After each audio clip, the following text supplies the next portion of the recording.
ঘরের ভেতরে ঢুকে জানলা লাগিয়ে দরজাটা লক করে যদি অন্যায় করেন, পাপ করেন, দুনিয়ার কোনো চোখ দেখে নাই, দেখেছে কে?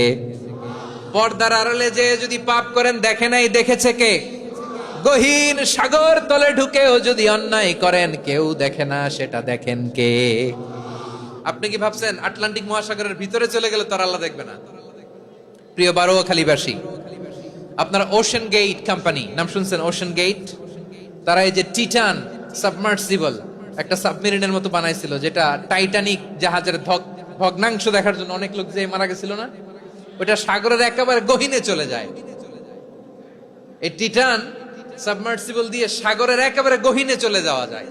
তো ওইটার ভিতরে ঢুকে যদি আপনি আটলান্টিকের তলায় চলে যান, তাইলেই তো আল্লাহরে ফাঁকি দিতে পারবেন, আর তো আল্লাহ দেখতে পারবে না। পারবে না?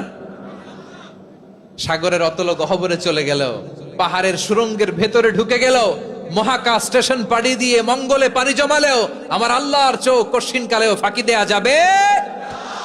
এজন্য সে আল্লাহ বললেন, লা তুদরিকুহুল আবসার ওয়া হুয়া ইউদরিকুল আবসার ওয়া হুয়াল লাতীফুল খাবীর।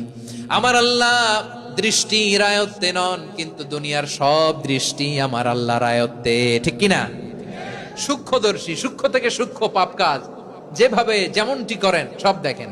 মুখে না বললে অন্তরেও চিন্তা করলেও অন্তরে চিন্তার উদ্রেক ঘটেছে, ওইটা তো কেউ জানে না, কিন্তু জানেন কে? এভাবে যিনি সূক্ষ্মভাবে মনিটর করেন, ওভারসি করেন, অবজারভেশন করেন, তার নাম হচ্ছে আল মুহাইমিন, পর্যবেক্ষক। আসুন আমাদের রবকে চিনি। বারোয়াখালীর ভাইরা চিনতেছেন? কার সামনে কপাল ঘষে সেজদা দেন, তারে চিনে নেন। কার সামনে ফরিয়াদের দুই হাত উঠে কাঁদেন, দুই হাত তুলে রোনাজারি করেন, তাকে জেনে নেন।